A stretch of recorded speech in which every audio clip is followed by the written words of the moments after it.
Saludos a todos y bienvenidos al canal. Yo soy Mordax. Si llevas años esperando un digno sucesor de DayZ o del polémico H1Z1, entonces seguro que has oído hablar de este nuevo videojuego que su desarrolladora, Fantastic, ha descrito como un MMO de supervivencia en mundo abierto, plagado de infectados y que en sus propias palabras va a revolucionar el género. Me refiero por supuesto a The Die Before.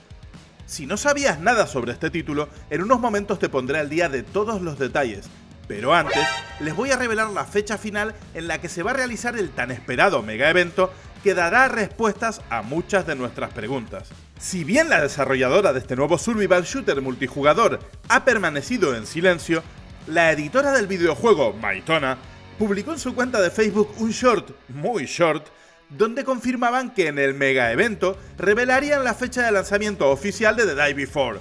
Ahora bien, en esta publicación añadieron el hashtag September45, es decir, 45 de septiembre. Pero guarden sus gorros de aluminio y el diccionario reptiliano, porque esto no es una ridícula teoría de la conspiración. Estos números ya los habíamos visto representando la munición disponible del jugador en el HUD de un anterior gameplay. En este, nos presentaban uno de los establecimientos que veríamos en el juego, el McReynolds. ¿Quién ha dicho plagio? Tras la publicación de Maitona, es demasiado evidente que el significado es claro.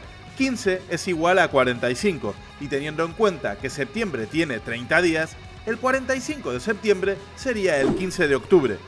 Ahora bien, ¿saldrá en acceso anticipado? ¿Habrá una beta cerrada? ¿Tendremos un gameplay más extenso e información más detallada de las mecánicas del juego? ¿Saldrá The Die Before en PS4 o PS5? Solo queda esperar al 15 de octubre y cruzar los dedos esperando que no vuelvan a retrasarse con alguna excusa como que el perro se comió el megavento o algo así. Si ahora mismo te estás preguntando de qué va The Die Before, es porque el gameplay que has estado viendo te ha generado el mismo efecto que a todos nosotros cuando lo vimos, y nos enamoramos de sus enormes posibilidades. Do you want to know what happens when you subscribe to the Mordax channel?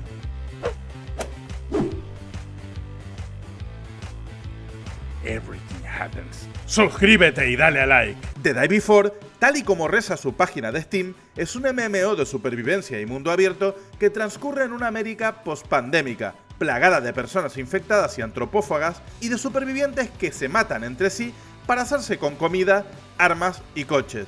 Es posible que al ver estas imágenes y oír esta descripción pienses, es como si The Division y The Last of Us hubieran tenido un crossover, pero quitando el estilo artístico, no parece compartir mucho más con el título de Ubisoft. Sin embargo, el sistema de crafting que hemos podido ver hasta ahora sí que se parece mucho a lo visto en The Last of Us, igual que la fuente usada en portada de ambos títulos. No es plagio, recuerden, es inspiración. Ahora les contaré todo lo que sabemos de las mecánicas jugables gracias a la información oficial que tenemos.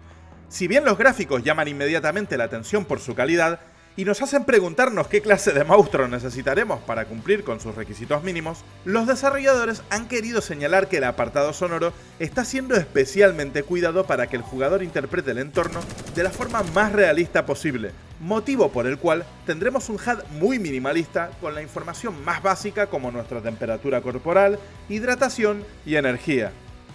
También sabemos que habrá zonas seguras donde el PvP estará desactivado y que harán las veces de punto de encuentro y venta de suministros. Habrá una de estas zonas seguras en donde podremos obtener misiones de la trama principal y ramificaciones en forma de secundarias. Algo que una vez más me recuerda a The Division.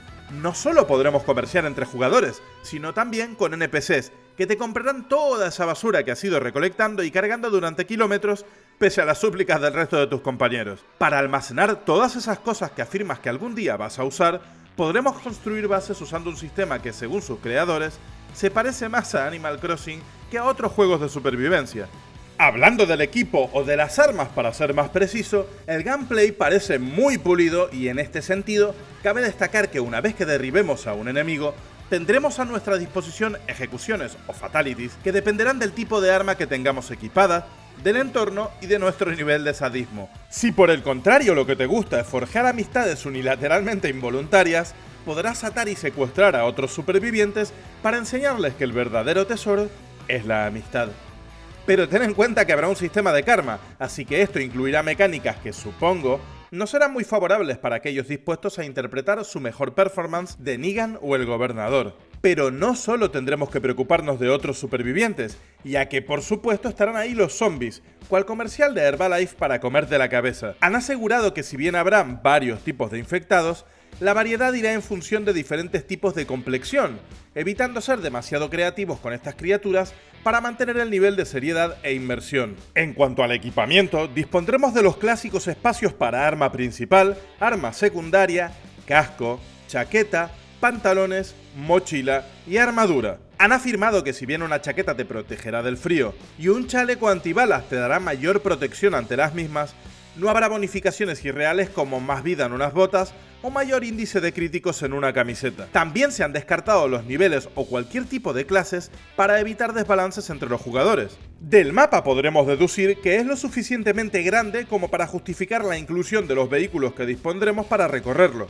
Estos medios de transporte requerirán repostaje regular de gasolina y reparaciones en caso de pinchazos. También han asegurado mucha variedad y verticalidad en los edificios que nos iremos encontrando mientras recorremos el mundo del juego. Ahora hablemos de lo malo.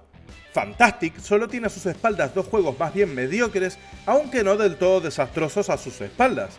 Así que cuando anunciaron este juego mostrando el primer tráiler, suscitaron tanto hype como escepticismo. Vale, su editora tiene mucho dinero y por ahí podrían ir los tiros de este misterioso subidón de calidad repentino.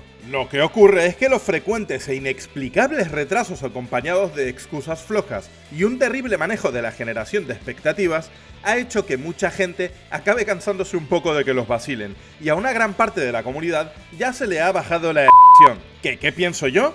Que los desarrolladores tienen la boca más grande que la de Peter Molyneux, y sin embargo ahí están los gameplays para demostrar que gran parte de lo que están diciendo se apoyan pruebas sólidas y no son puro humo. Creo que si bien todo esto podría salir muy mal y acabar de agotar nuestras esperanzas de ver un MMO de zombies decente, también podría ser el juego que finalmente nos dé todo aquello que pedíamos en un género saturado de fracasos. Por mi parte, no encuentro motivos suficientes para no tener una cauta confianza en Fantastic y la propuesta de The Day Before. ¿Vosotros qué pensáis que ocurrirá? ¿Puro humo o juegazo épico? Déjenme su opinión en los comentarios, gracias por llegar hasta aquí y nos vemos en el próximo vídeo.